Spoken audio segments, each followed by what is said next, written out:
Okay, right. So, Colleen, let's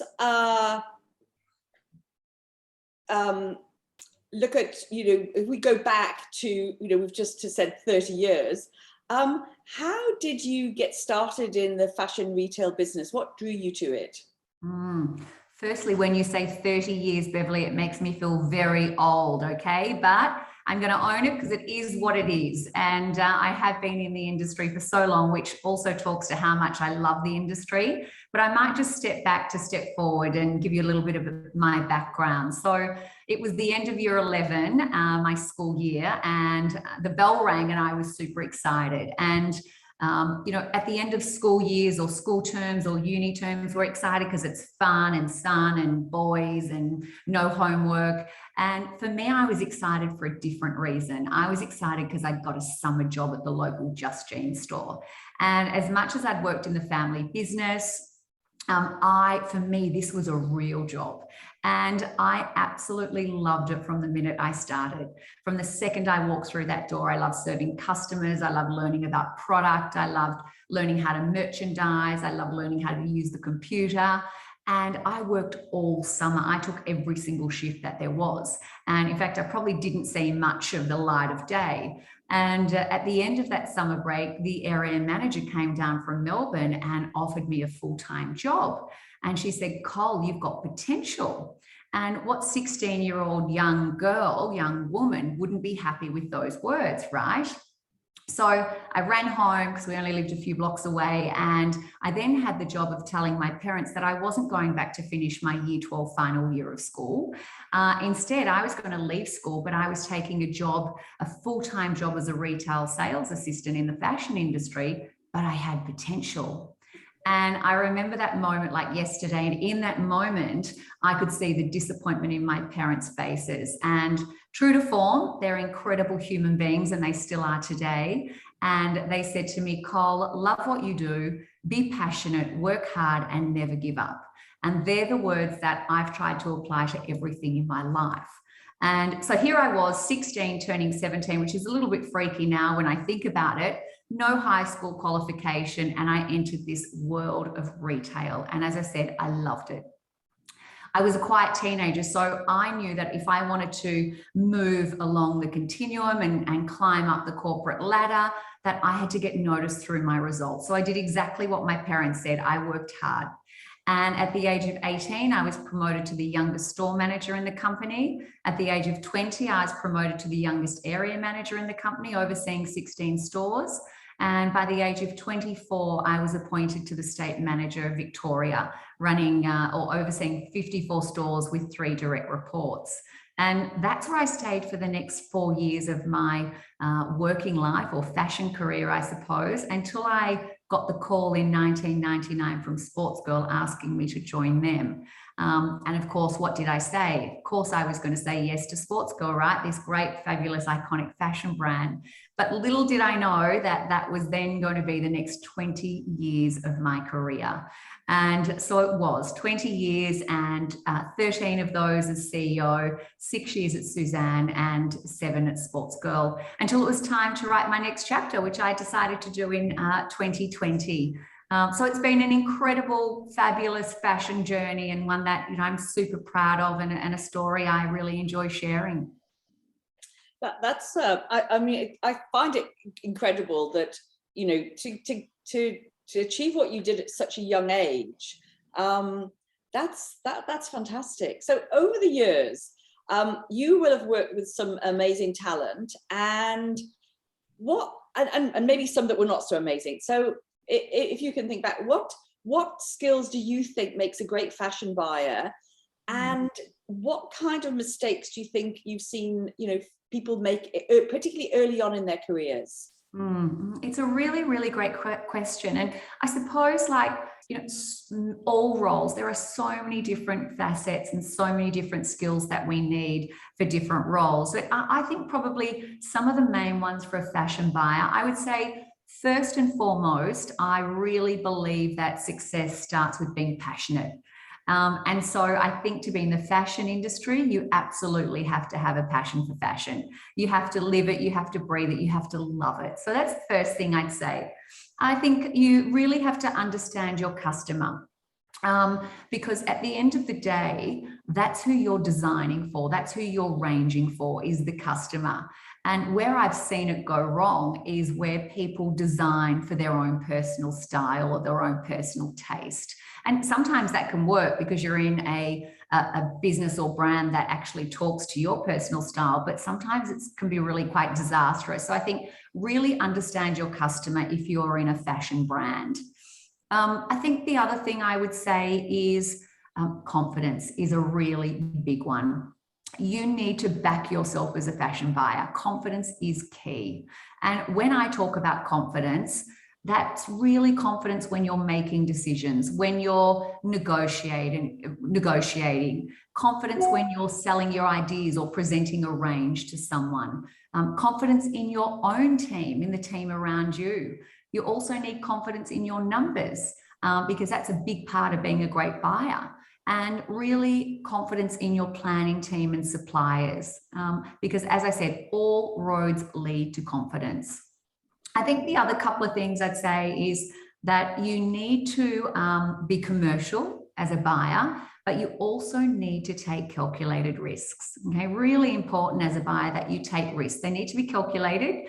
If there's a hot new trend and we don't know whether it's going to quite fit in, but we really want to have a dabble in it, we buy small quantities, we test the waters, we pop it online, whatever it might be, but we miss opportunities when we don't take risks. So really important to take the right level of risk at the right time.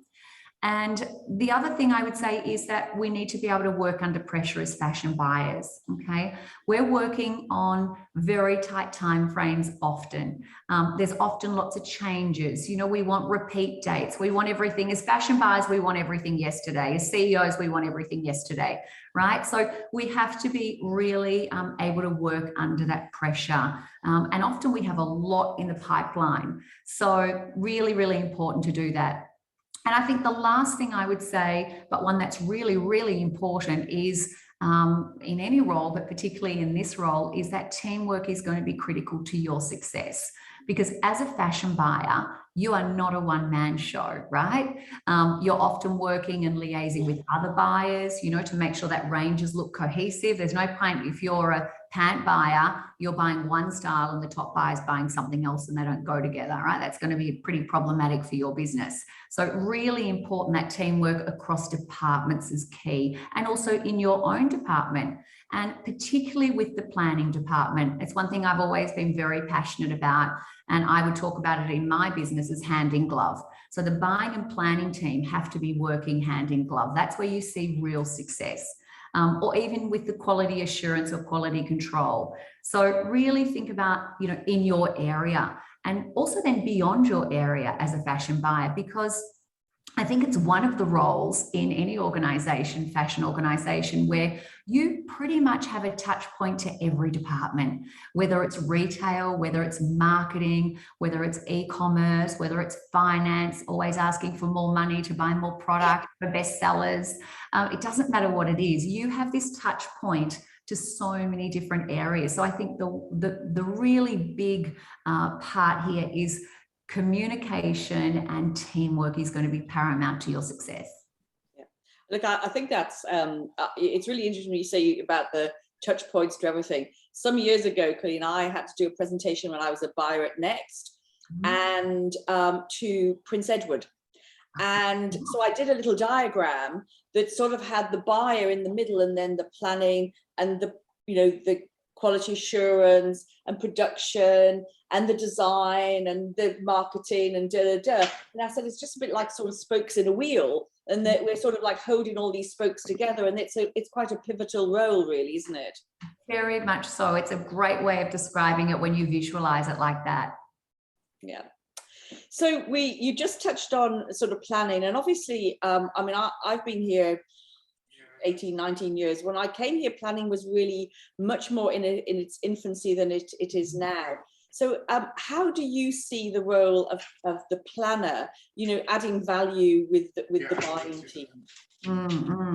It's a great, and you're so right, Beverley. Even the last 20 years, we have seen so much change in both buying and planning. The internet has been the most incredible disruptor for buyers.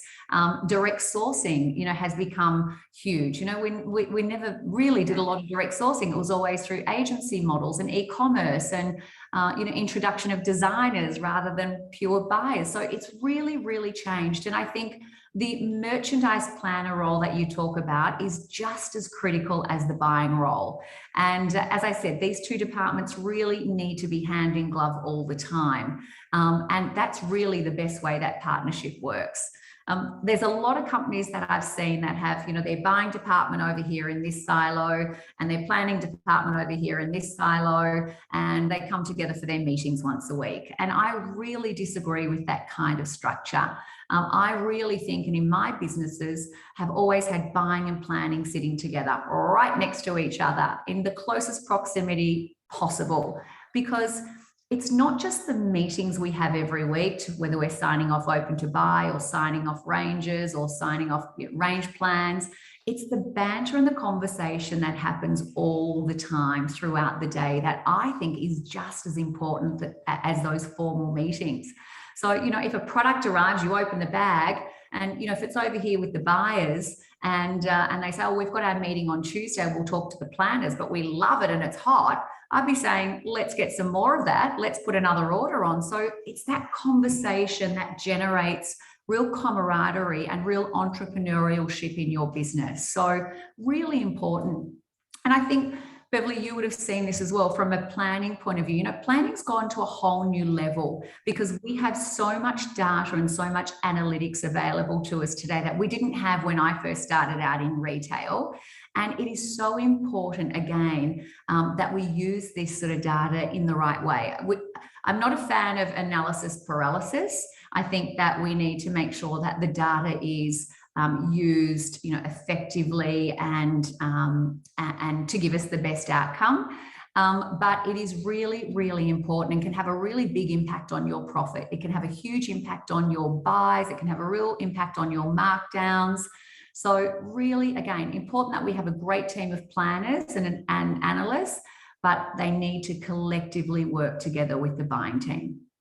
Yeah, it's interesting that you describe it as the hand in glove. I've always described it as a marriage, and actually the better, as in all relation in marriage, the more you communicate, the closer you sit together, the better the outcome and the happier everybody is. Because I would always be sitting next to my planner, and also started in 35 years ago, I think, where really the buyers and the planners, particularly in the UK, really is sitting absolutely next to each other, and that conversation, it's like, oh, what do you think about so and so?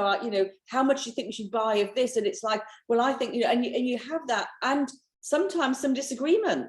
Yes. Yes. But it's a really robust disagreement that actually you understand each other's merits. Because it's really interesting to talk about the risk and whatever, because of course sometimes planners are risk averse because they really want to buy what you bought last year because they know they can quantify it, and the buyer's going, no, we really need to get this because it's the hottest new thing and we really want to go there. And it's about that meeting and being able to hammer it out and then get to the right result. And you're right about the analysis, because there's the analysis, but the analysis can only tell you what's happened in the past. And what you still need is that view of, but what does the future look like? And obviously with AI, it will start to predict the future, and that will become, but at the moment, I'm still very much a gut feel person. These are the numbers. Let's ask the questions. What's your gut feel? I love that. I love your analogy of marriage, because we know marriages are not always smooth sailing, right? Because we have different personalities, we have different ideas, we're together a lot, and planning and buying is exactly the same. There are, as you said, Bev, there will be disagreements because we have two different sort of personalities in buying and planning. But the key is to come to that compromise that gets the best outcome for our relationship as well as our buying and planning results. Yeah, it's a great analogy. One of the things I wanted to talk about really is is looking at, you alluded to it earlier, you said that you sort of stopped in 2020 and, you're now doing something, very, very different. So, and I know from our previous conversations, you've talked about, and in your book, you talk about burnout and things like that. So, what was burnout for you, and how did it impact you? Yeah, it's a great one. And yes, they are different, the roles, but they're also quite similar in terms of, being a CEO of a big fashion company and what I'm doing today, because my purpose is exactly the same, which is to inspire and empower women to believe in themselves, build real confidence, be the best version they can be, have a voice, stand up, change the rules. So my purpose is exactly the same, which is what I love. But yes, to your point of burnout, today I live this very, very busy life. And I've got to say, I think my life in the last 2 years since starting my own business, Callander & Co., has been just as busy as when I was a CEO running a big company. I've got a whole lot of arms to my business and all over the place, which is fabulous. But today I live my life with a very full plate, but one where I live in balance. And that has not always been the case. And as you said, Beverley, in 2007, I hit burnout. And I was 36 years of age. I had 3 young children. Jake was 10, Trent was 9, and Macy was just 2. And I was Sportsgirl general manager at the time. And I'd been there for 8 years. And I can only describe myself as a red Ferrari.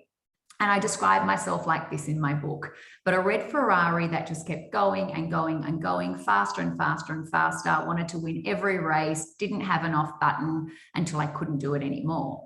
And the problem with a red Ferrari is, or for my red Ferrari, was that I hadn't put any petrol in the tank. I hadn't put any air in the tires. I hadn't been in for a service in 8 years and I was exhausted. And I was just burnt out and hit a wall. And it wasn't that I didn't love my job. I was totally in love and passionate with what I did, but I just had nothing left. So I actually decided to resign and from my role as GM Sportsgirl. And I went in to resign the next day. And lucky for me, I got talked out of that idea. And instead, I took 3.5 months off and I put that red Ferrari in for a well overdue service of self-care. And I talk about burnout as the best lesson in self-care ever, because it allowed me, or forced me, I should say, to find balance. It forced me to surrender my badge of work, being a workaholic. It really allowed me to change. And what I learned through that time was that I had to be good to myself before I could be good to anyone else. So I got myself a life coach. I learned to set boundaries. Again, I didn't have any. I learned to say no. I learned to embrace self-care, which felt really uncomfortable for a people pleaser like me. Okay. And most women, or a lot of women, are people pleasers. So self-care came in to me very uncomfortably. But for me, as I said, burnout was a gift. It taught me to live life differently. And the thing is, there's so many signs about burnout, and it shows up in so many different ways in our lives. And, we can feel exhausted, we can have lack of energy, we can have sleep disorder, we can have just concentration and memory problems, we can have anxiety, we can have the inability to make decisions. And it affects people in different ways. And it also doesn't just affect us. It actually affects everyone around us, burnout. I say burnout's a bitch, right? Because it doesn't just affect us. It affects our family, our friends, our colleagues, our teams, because they don't get the best version of us. We just can't get up and perform to our best when we're like that. We've got a lot of people right now at burnout. I think the stats are 4 out of 5. People are at burnout, have had some experience of burnout during this pandemic. And if there's anyone on this call watching now, or when you're listening to it back, if there's anyone that may be on that train to burnout town, or maybe you've already arrived to burnout town, I really encourage you to build some boundaries into your lives. Particularly technology boundaries. It's probably the biggest one that's really affecting people today, is that we are constantly plugged in. We need to unplug. Okay, we can't be plugged in 24/7. It just doesn't work.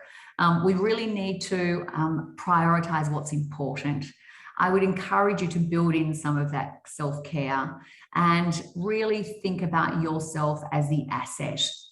You might want to get yourself a coach or a mentor, or find a great role model that you can work with, or, build in some new rituals into your day. But the one thing I would say is with burnout is I want you to remember that you are the most important person, and that you need to be leading in your own life before you can lead anyone else.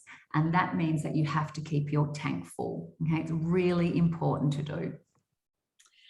And one of the things in your book, I mean, I agree with everything you said there, and it's the whole burnout thing is interesting. And I also think that when you said you got 3 young children, and for anybody who hasn't got children and they're listening at the moment, having children is a full-time job, and then you have a full-time job. Yeah. And and I remember I've got twins, and when they were younger, and I literally would do a half a day's work, go to work, do a full day's work, come home, do another half a day's work, go to bed, and it was repeat. And it does become just completely exhausting. And I think the other thing you talk about people pleaser is I think that there's a lot of guilt about, oh, I can't put myself first because I've got this to think about, and this to think about, and this to think about. And sometimes you just have to go, I'm going to actually just take some time out now. So I completely agree with you. Yeah, absolutely. I just want to ask you about your leadership, because you in your book Leaders by Design, you really talk about kindness. And when I think of the leaders that I have worked for, and many of them have been men, kindness isn't an adjective that I would have used to describe them. So what is it about what do you think makes an effective leader? It's a great one. And I think I talk about kindness as the new superpower for leaders, and I really firmly believe that. As you said, Beverley, it's not the first word that comes to mind when we think about great leadership, but I think it's the superpower. And in fact, I talk about it in my book as a new currency, and one we can trade for high performance and loyalty and trust and commitment. And when I talk about kindness, kindness doesn't mean we can fly under the radar. Kindness doesn't mean we allow underperformance. Kindness doesn't mean that we are a charity and we have no rules or boundaries. Quite the opposite. Kindness means that I'm a leader that has open, honest conversations with people, even the tough conversations. You can still have tough conversations with kindness. It means that you are setting clear expectations for people. It means that you are treating people like human beings. It means all of those things. So I really think that kindness is going to separate good leaders from great leaders of the future. I think kindness is super courageous, and it takes a lot of strength to be a kind leader. And I do very firmly believe it is going to be the way of the future. I've been living in a kind leadership style for a very long time, and we need much more, or many more, I should say, leaders leading with kindness. And it's really important that we encourage more women in leadership roles as well, because men and women bring very different attributes to the table, and not one is better than the other. They're both so important to come to the table. We need a balance of both, and we do need a balance of kindness and humility and compassion and authenticity at the table. And obviously, in retail, there are an awful lot of women. It's a female-dominated industry, but most of the CEOs are still men. So what's your take on that, and how do you feel that women can actually get to the position that you got, and more women can actually become CEOs? Yeah, I wish I had the answer to that question, Beverley, because I would change that number very quickly. So I talk about, again, in my book, as being part of the 20% club. So less than 20% of women in this country hold a CEO role. And that's a number that's just not good enough. It really is. And I think the only way we are going to make change, we need to be the conduits for change. We need to be circuit breakers of the future. So we need to be creating leadership paths in organizations. We need to be building our confidence as women. That's a big one. I talk a lot to women about confidence, because I believe all roads lead there. When we have confidence in ourselves, we have the confidence to put our hand up. We have the confidence to share our voice, to ask for a seat at that table, to put our opinion forward. I believe that we recruit like-minded people. So the more women we can get into leadership roles, the more women are going to embrace other women in leadership roles and, you know, bring that nurture and that humility and that kindness. So I think all the things we're doing and all of my work today, or not all of it, a lot of my work today revolves around supporting women, and my Mentor Me Women program and Mentor Me program is all about giving women the confidence to do that. We also need to take men on this journey with us. I have two older sons. I have a 25-year-old and a 23-year-old. So I want them on this journey too, because it's important that we all embrace this change. We all embrace moving towards, equality and diversity in companies, and, really close that gender pay gap. We all have a responsibility to do something towards that. So I want to move on now and really go back into retail, but talk about sort of some retail in general. And what is your view that makes a truly successful retailer? And also, who are your favorite fashion retailers and why? Oh, I love this question. Anything related to fashion questions, I love, Beverley. Well, firstly, I would say that the world has changed, not only the fashion industry, but just so many industries. And, we've had to make so many changes as well, with the introduction of internet and technology and globalization and logistics, and even just the consumer behavior has changed. But even with all of those changes, there are some fundamental rules that apply. And that is that the brands that know their purpose, their values, why they exist, and how they make a difference in people's lives are the ones that are going to survive. The ones that differentiate and have a purpose bigger than what they sell are going to survive. The ones that know their customer, truly know their customer. And when I talk about the customer, it's what are their fears, what are their frustrations, what are their desires? They will survive. The brands that know not only who you are, what you are, and why you are going to be the ones that survive. It is just not going to be good enough today to sell stuff. Okay, people want to feel connected. And, I talk about brands that are great examples of these brands. And I share this, Bev's heard this before in my Mentor Me, but, there's some great brands that I believe really embody that purpose and go beyond what they sell. And, Nike's one of those. I love the Nike brand. And, the Nike brand is, their purpose is to bring inspiration and innovation to every athlete in the world. And they believe that the future of humanity depends on physical movement. And if you have a body, you're an athlete. That is every single human on this planet, right? So their whole thing is not about, we're going to sell you a pair of sneakers. They're going to say, future of humanity depends on physical movement. And you're an athlete, every one of you. A very different proposition, a very different way of selling your brand.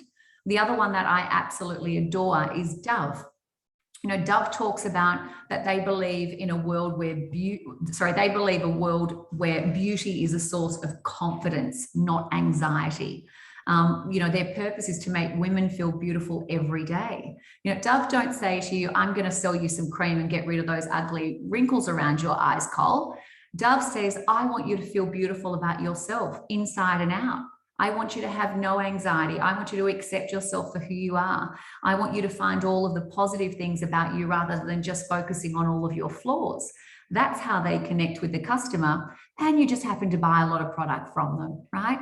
So a very different way of thinking about your brand. So I would encourage, whether you're brand owners on this call, whether you're fashion buyers, it doesn't matter. Think about what is your brand and how does it really connect to the consumer on a much deeper level than just selling them something. You can even think about it as your own personal brand, because at the end of the day, we are all our own personal brands as well. I suppose, and from brands I love, I love so many different brands. I love lots of the luxury brands, I love Prada. I love Gucci particularly because I love the way they've transformed themselves. Gucci probably 8 years ago were not doing so well, and they completely transformed the way they did business and their whole view of life and what they wanted to stand for. So I love some of those brands, but I also really love our local Australian brands, because I think, again, when we talk about knowing our customer, they really design for the Australian market. I love Dish, which is just an online. I love the Zimmerman. I love Men in Cartel, because they understand my lifestyle. If that's the way I look at it, is they design for me. So yeah, so many great brands out there. That's really interesting. We've talked about the whole value and understanding your purpose and things, and and one of the retailers that I always feel does that really well in the UK is John Lewis, and the fact that they've got this following for that Christmas ad, and then that Christmas ad they never show products, and it's actually spawned all these imitations, and everybody now does their Christmas ad and with the feel good factor and all the rest of it. But they are to me are a retailer that actually really understands their customer and what their purpose is, and they're an interesting business because their employees are also owners of the business. Everybody who works there, it's a partnership, and everybody, so it's a very interesting retailer. Yes, very interesting.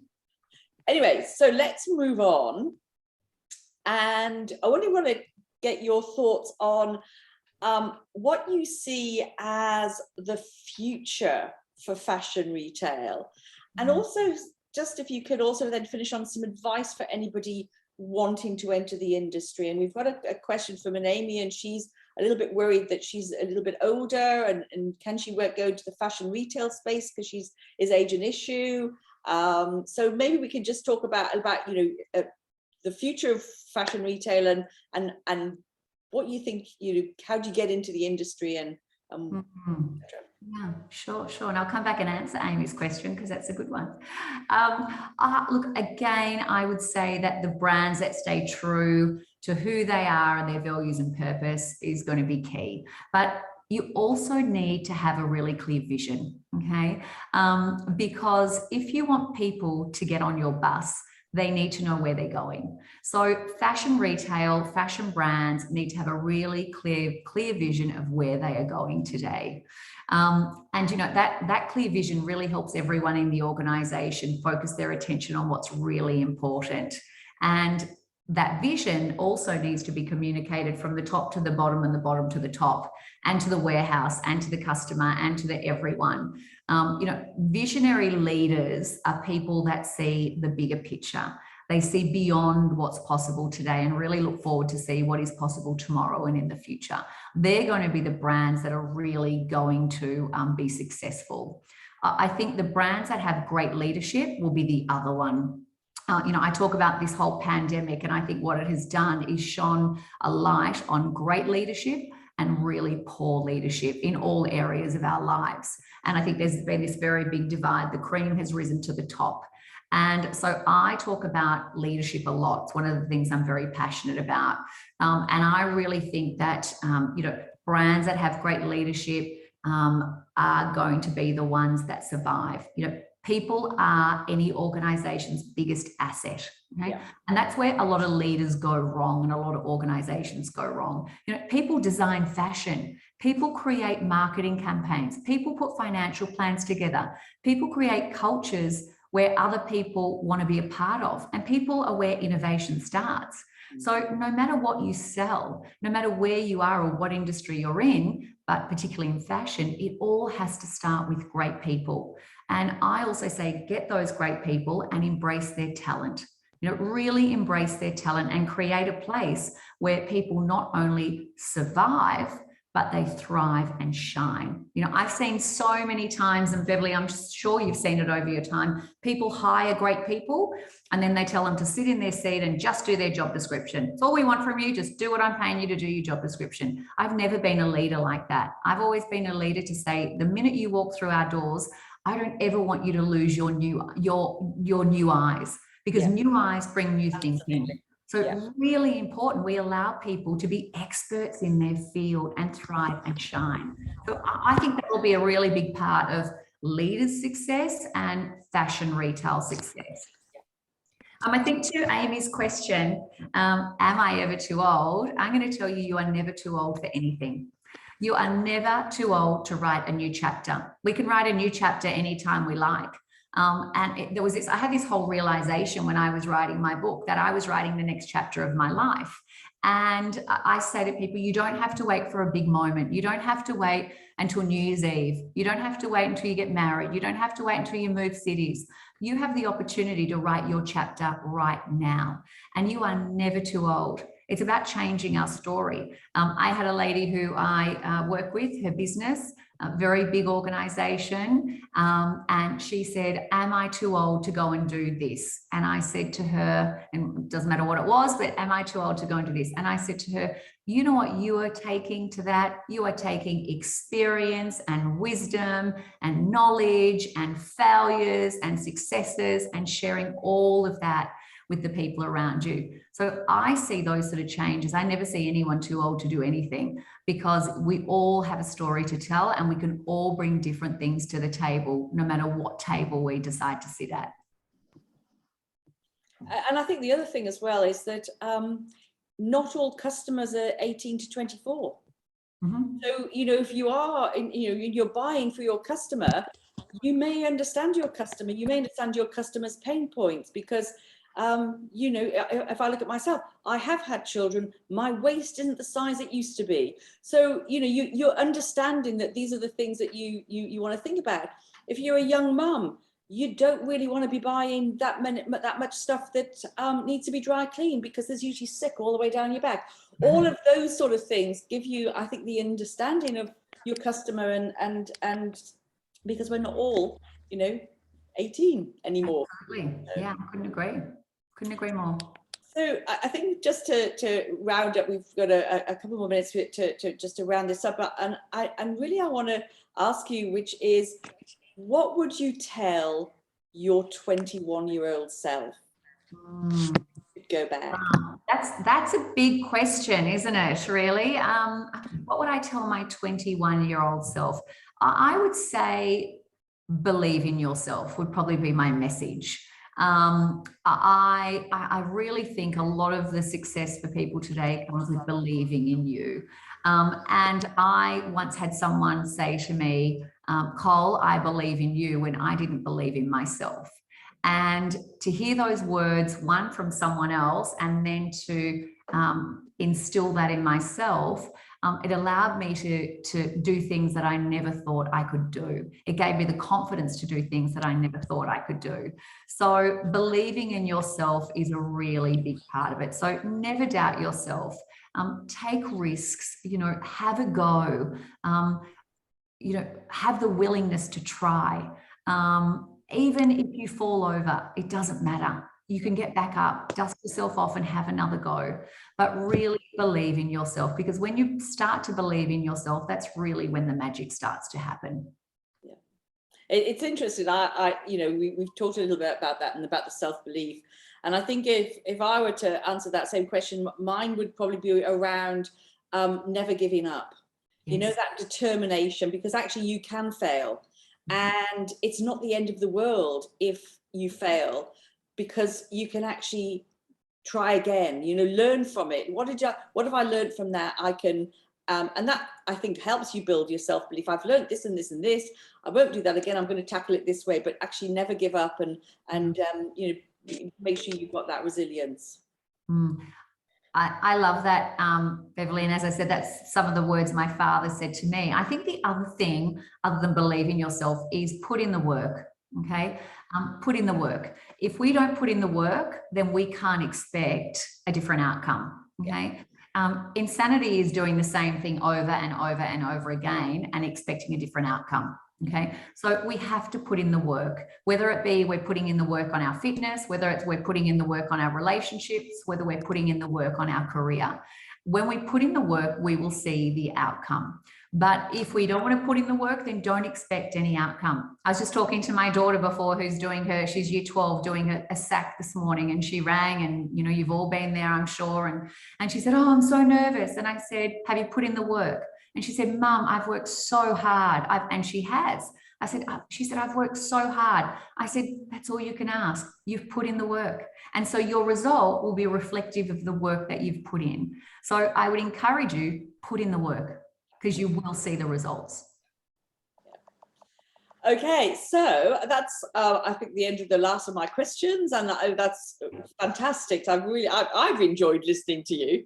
I hope everybody else has. So can I just open it up to everybody to ask some questions? I think there's another one about maths. About do you need to be great math skills? Can they be learnt on the job? If not, how best to learn them? It's a great one. I think we have so many tools available to us today to help us.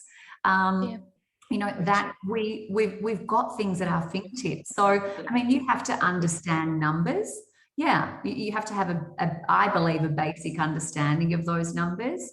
And as a CEO, you have to know your numbers every day. It's really important. But we've got a lot of tools and people around us that can help us with that as well. So, you know, I always say we're not going to be good at everything. Okay? So what we do is surround ourselves with people that are better than us. Okay, really. And the things that complement us, the things that we're not so good at, make sure that, you know, you've got a great finance manager, or you've got a fantastic planner, or you've got whatever it might be that where your skills are lacking, because we can't tick every box and we shouldn't try. So yeah, I think basic understanding, but there are so many tools around us that you can use. And I think the other thing I would say is, one, we've got a course for that.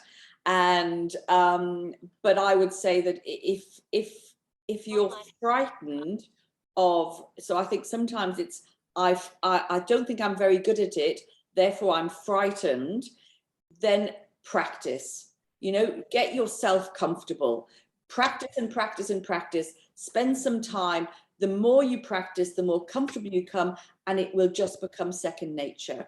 Because you're doing it every day, you know. Once you're in the field, you're used to looking at numbers, you're used to looking at, and they just jump out at you. So I'm not a natural maths person, but after so many years of doing it, it just becomes second nature.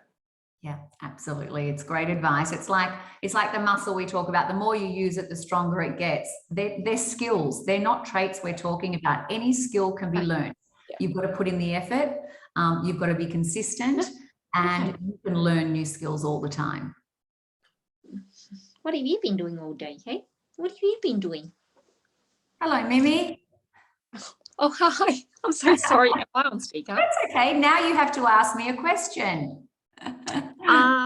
Well, you know, the ragtag industry is like always up and down in terms of seasonal. And with COVID, how have you managed to navigate through the difficulties of COVID? And has the trade changed dramatically? Yeah, it's a really great question. I haven't been in the CEO role during COVID, but I have helped a lot of leaders and CEOs and business owners through COVID navigate this space, not just in the fashion industry, but in all sorts of industries. And again, I think if we just talk about the fashion industry, I think, if I talk about just leaders in general, again, I think the leaders that had really great leadership pre-COVID, the ones that had solid foundations, really had a great culture within their business, had trust in their business, were able to navigate through COVID in a much easier way than the ones that didn't. So again, I think there's a big divide on great leadership or lack of great leadership in this country. I think that is one. I think the other thing I would say is that, everyone has been challenged with this space. From a fashion point of view, it has moved very quickly from bricks and mortar, because a lot's been closed, right? Particularly in Victoria, to e-commerce. And omni-channel shopping. So I think, again, the brands that were strong in e-com and had an omni-channel approach to their business are the ones that have absolutely thrived. If you were behind the 8 ball and hadn't invested in that space pre-COVID, you're stuffed right now, because you've got a whole lot of catch up to do. So I think, again, the ones that have invested in their brands, invested in the right people to do those jobs, have really been able to shine. In fact, I know businesses, and some of them I work with, that have had hundreds of % increases over the COVID time. And again, they're the ones that have done all of those things. Oh, thank you. I've got a question from Lucy, and she wants to ask, what resources do you think you should utilize the most while in a trainee buyer role? And is there anything that you found helped? In a trainee buyer role? Yeah. Yeah. Hopefully you are, if you're in a trainee buyer role, you're working with a really great buyer, because we role model people that we work with, which is why we all need to be great leaders, because we need to create more great leaders. But if you are in a trainee role, I would say learn from as many people around you as you can, and not just learn what's going on in your office. I really encouraged all of my teams to go and work in the stores. Okay, because that's where it happens. You really find a lot out. I would always say, even as a CEO, if you want to know what's going on, go and visit a store, Cole, because they'll tell you, because they are at the forefront of what's going on in the business 24/7. So as a trainee buyer, really try and learn from as many people as you can, really understand the customer. You might want to upskill yourself in some other different areas, do some small short courses or self-development, whatever that may be. And you might want to find a role model outside of your organization as well, that you can learn from and ask questions and be mentored by. So I think that would be my advice to any trainee. Hopefully that answered your question. I hope so. One of the things I would just add to that as well is, if you're in a buying function, I would say to you, learn as much as you can about the planning side. That side of things is never going to let you down. So the more you understand about what the planner is doing, you might not want to do it every day, but if you understand the principles behind what they're doing, that is going to make you a better buyer. I completely agree with Colleen. Go and work in stores. Go and unpack the stock and understand what some of the decisions you have made have impacted on other people in the business. Because as buyers, we make decisions, and sometimes we don't think about the impact it has further down the line. And it's the people at the sharp end in the stores who actually have got to unpack that stock and deal with it. Go and talk to those people and talk to them. And just, when I started my career, I started with Marks and Spencer, everybody had to adopt 2 stores, one in London and one somewhere else. And you had to go twice a season to each of those stores and go and work in those stores and go and talk to people in those stores. And it meant that those people that you knew could pick the phone up and they'd have a chat with you, and you get so much information because they speak to the customer every single day. Yeah, absolutely. So that'd be my take. Yeah, agree. John has asked, how do you join a brand as a trainee buyer? Well, Beverley, you might want to answer this one. I might answer that. Basically, I would say that particularly in the Australian market, you get to be a trainee further down the line. When I started my career, I was a trainee for 18 months, and then I became an assistant. And then after so many months, you became, well, I think after another 18 months, I became a buyer. So what I see happening in the Australian market is that you come in into one of the junior roles, either a buyer's admin or an assistant buyer. You work for so long that you get put onto the trainee buyer program. The thing we're doing with the I Want to Be a Fashion Buyer is we're trying to help people who maybe retail wasn't their first choice, they've done something else, their career changes, etc. They don't want to go back to uni and do 2 or 3 years. We come in and do this short, sharp 6 months with your internship, and you're working 1 or 2 days a week with one of our intern partners. And so you get the best of both worlds. We teach you all the practical skills.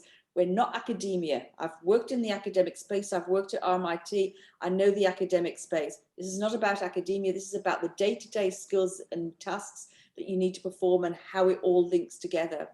And as you're doing that, you're seeing it put into place as you go through a whole season. So 6 months is a whole buying cycle in the fashion retail world. So that's what we're doing, and that's why we're doing it. So if you want to, at the end of this, stay on the line. I'll have a wee chat with you. Yeah, that's awesome, Beverley. It's fantastic, a fantastic initiative. Any more questions? I think we've got time for a couple more.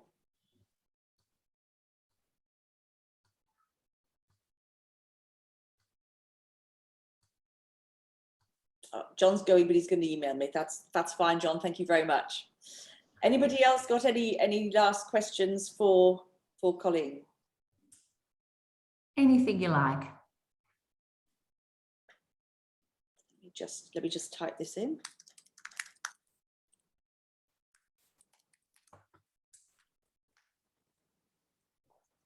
It's a different world, isn't it, Colleen, from when we started? It's a very different world, but it's a completely different world. But if I probably wrap up and leave you with anything is you can all be leaders by design. Okay. And that's the book I wrote, because I believe that, well, it's a double-edged sword. One, you can become the leader you want to be, the kind of leader you wanted to follow, and a leader people choose to follow.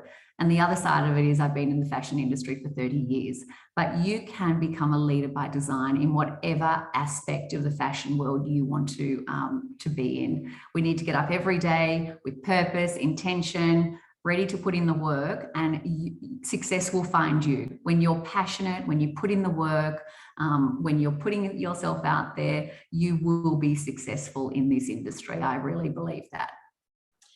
One of the things I think as well, when we think about leadership as well, Colleen, is that we think a leader is somebody who leads a team of people, but very much from your philosophy and from your book, the leader is how you lead yourself. Mm-hmm. And that then emanates out. So I don't think you can start too early to think about your style of leadership and how you want to be as a leader. And I think that really comes out in your book. Yeah, I absolutely agree. I mean, I talk about 70% of leadership is the way you lead yourself. Your values, your purpose, knowing yourself, the kind of disciplines and rules you put into your life, the way you face positivity in the face of negativity. Leadership starts with self. And again, that's probably where so many leaders get it wrong, is that they think leadership is about leading other people. But we have to be leading ourselves. We have to be leading in our own lives, in lots of areas of our lives, before we can lead anyone else. You know, if we're parents, we need to be leading in our own lives before we can lead little people. If we're, running companies, we have to be leading in our own lives before we can lead anyone else. So really, really important to do that. And I talk a lot about that in my book. So if anyone hasn't got it, I can show it to you. There it is. Leader by Design. There's my plug for the day. But it's a fabulous book, isn't it, Beverley? And I've had lots of it's real pearls of wisdom, actually. So, or just jump on my website. I think Beverley's going to put all the details. I did 30 podcasts last year of all different people. And there's things on there about leadership, about kindness, about leading in your own life.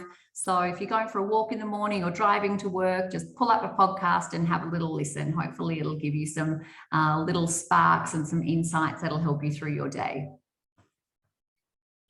Okay, well, if nobody has any more questions, I just want to say to Colleen, thank you so much. This has been absolutely riveting. I've really enjoyed it, and I've also worked in the industry for so long. So it's always great to talk to somebody like yourself, who's got so many interesting stories and so much wisdom to share with us. So thank you, Colleen, and thank you everybody for joining us. Yeah, thank you so much. That was really insightful. Oh, thank you. Thank you, everyone, for joining us, and never give up on your dreams. And I'll be sending an email after this just with all the information that you need. Thank you. Thank you, everyone. Bye. Bye-bye. Thank you so much.